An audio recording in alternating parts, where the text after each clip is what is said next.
It's official. The babies have flew the nest.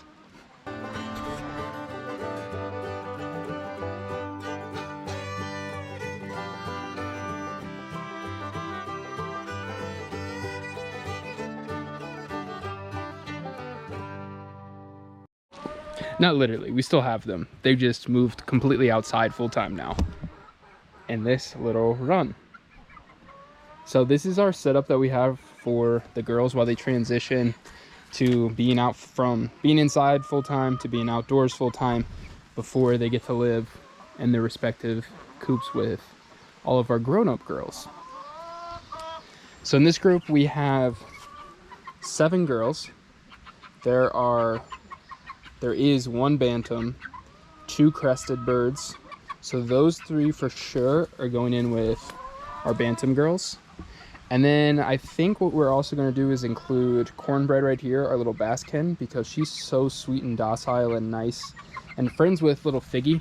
Because if you guys have been watching the videos, you remember little Figgy, our little cuckoo Silky, had trouble pooping on her own, where she had to have her own little separate section inside of the coop indoors, and then inside of the run she had a little corner section out here until she grew out of it, because what would happen is every time she tried to poop, she would strain and it would extend out her butt and it would be really red.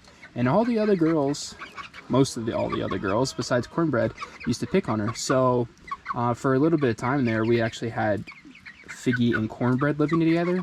But then we felt bad for cornbread, so we just made it indoors where there was a nice little screen door for Figgy in her own little section, and then cornbread got to hang out with everybody normally. But so since cornbread's so sweet and docile with Figgy the bantam here, I think we're going to put her in with the bantams. So we'll put 4 in with the bantams, and then the other 3, which are Buckeye right here, Baked Bean, Jubilee Orpington back there, Sweet Potato, and Gravy, the partridge printed sinker right there, they'll go in with the big girls. So this is their temporary setup until they move in, and really the goal of this is just to get them acclimated to living outdoors full time. Because previously we were taking them out during the day, but at night we were bringing them back inside. So now they're out here night, day, all the time, to just kind of get used to living outdoors before they have to get in with the stress of living with other girls, and of course get a little bit bigger right now as well. So I just wanted to talk a little bit about and show a little bit about this actual setup itself. So the first thing is that we really are strong believers in redundancy when it comes to chicken safety. So you'll see we actually have this electric net around here. There's the solar energizer down there. So this is our first line of defense. So we have a fence completely around this chicken yard here. That's line of defense number 1. And then line of defense number 2, I'll show you with these big girls, is that they're always inside, well, unless we let them out, but during the day, if we're not out here, they're inside of a chicken run. So it has this nice hardware cloth here, and this is fully around this entire run. It's also across the ground, and then across about, like, I think 2 feet is what we did. So you can see here, it's kind of covered up, but there's run down here. And so that keeps predators from being able to reach in, grab them. It's small gauge, and then there's small holes so you can't reach in, can't dig under. And then the third thing is there's a roof on all the parts as well. So they're completely covered on the ground, the sides of the roof. So that's redundancy number 2. First fence, 2 actual fenced in run. And then the third would be at night, they also have their coops. So there's 1 coop right here, which is the old converted outhouse, and then 2 coop that I built for the girls. So essentially at night, which is when there's the most risk of predators, especially around here, a predator would have to go through an electric fence, through hardware cloth, and through a solid coop in order to get to the chickens. And so what that does is, 1, makes our lives a lot easier, that we can actually sleep at night not worrying about their safety. But 2, what it does is it just creates such a large barrier of entry for a predator that they're not going to want to try to broach and breach that, all those layers of security. They'd rather go for a much easier prey option.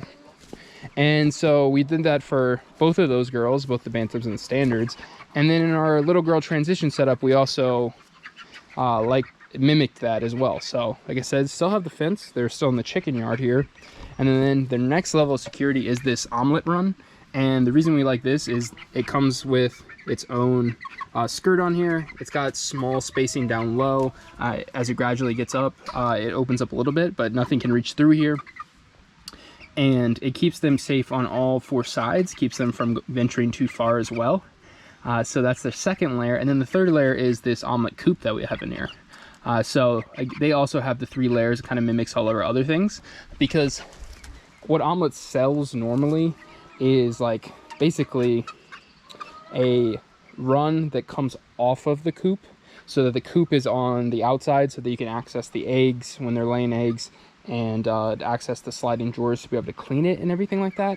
But since we're not using it full time and we don't really need to get in there to get eggs because they're going to be out of here before they start laying eggs, what we did is we actually put the coop inside of the run to make it even more secure, so that there's another level there like we did with the big girls. And the other thing that we really like about this is, since this is such a small run and it's metal, so it's sturdy, but it's held together by clips, and the whole thing, if you just take the tarp off, the roof is also metal, is that it's able to be moved. So it's really nice. So you can see this is where they were previously, and you can see how fast they scratch away this grass. Where they're at now, you can see they're scratching away the grass. So it's actually time to move them. I'm going to move them here as soon as I'm done talking to this next section. And it's nice because then it allows them to get on fresh grass, since they are in a confined area most of the time, except for when we're out here. And it allows them to forage and all that. And then you can move it around your yard as you please, so that they have fresh grass and they're not always tearing up the same spot, as opposed to like in here, those girls, they're always in the same spot, but they have a deep litter system in the run as well as the coop. So it allows them something to scratch through, and there's always something new. We're putting out treats and things like that. But these girls, since there's not deep litter system, because we're moving it, we want to give them fresh grass instead. So something else to dig through. It's a little bit different.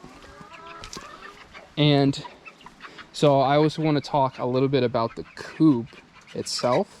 But first, let's let these girls out so that if they want to, they can come out while I go in here to talk about this a little bit. So the coop itself, now a normal omelet coop has a solid bottom to it. You can actually see it there. We're using it as a windbreak right there. It's a solid green bottom, and basically it slides in and out of the coop. And then above that, there are these plastic slats, which, let me back up. I should probably start with, Omelet sells a variety of different coops. I think they're up to 3 now. So they have a small, basically a small, a medium, and a large. And so this one is the smallest that they sell, which is, of course, we got it because it's the least expensive. We also got it because we knew we weren't ever going to be using it full time for any of our birds to live in. It's just temporary for them. So we didn't have to worry about it being too small for grown-up girls. But it's perfect for exactly what we use it for, this short-term kind of grow out phase. And so with that, the design of this is obviously, as you can see, kind of like a triangle design. And it's really nice because it's super easy to reach in here and open and close the coop door. So all you have to do is, pull that up and then twist it, which makes it really convenient at night to lock them up. And also with this, since it's the smallest design, there's not a separate nest area and a sleeping area, so it's all combined into one. What they do is, you can kind of see on that, on the green thing that's hanging up there, that's what I said, the traditional bottom for it. So that smaller area there is what they kind of save as a nest box, and then the girls are supposed to sleep in the other 3/4 of it. However, we found with these young girls that aren't laying yet, if you keep that floor in there, they all end up just cuddling on top of the nest box area because it's flat and there's not slats. And then consequently they end up pooping in it, and it just gets really, really nasty. And with our setup here, where this coop is inside of the run versus being attached to it where you can get to it from the outside, we found it was arduous to be able to get in here, pull the bottom out and actually clean it out. So we just didn't end up cleaning it that much. So this time around, what I decided to do is forego actually having a physical bottom and instead just allow them to have a natural grass floor, you can see in there. And so there's actually no bottom to the coop, and since there's no bottom, there's nothing for them to stand on, no slats or anything like that, or poop or roost together. So instead I ended up actually just putting inside this little wooden stair step that I had already created for the brooder. And so I just brought it out here and put it in here, and it actually fits perfect in here. So it gives them 2 different roosts, which is really nice. And what that allows it to do is, 1, have more vertical space, so there's even more space inside this coop and actually gets used all the way up.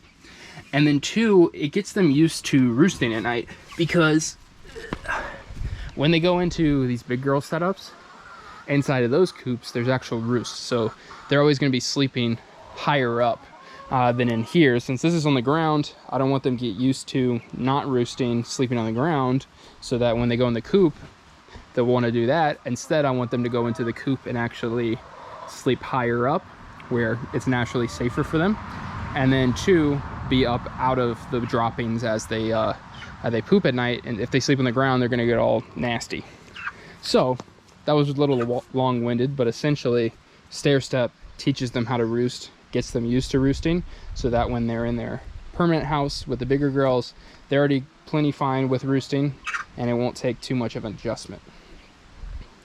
So I think I covered everything in here that I meant to talk about. If you guys have any questions specific to the setup, or any questions about how we like it, or anything like that, feel free to drop a comment below. I'm gonna go ahead and just pull a couple of these things out, the little toys I have laying around, and then we're gonna go ahead and get this whole thing moved and get them all set up on fresh grass. And I think next time I talk to you guys, we're gonna go into the actual transition period and process, and what we kind of do for getting them acclimated with the big girls. So if you're into that, stick around for the next one. And thanks for watching. Until next time, stay perfect.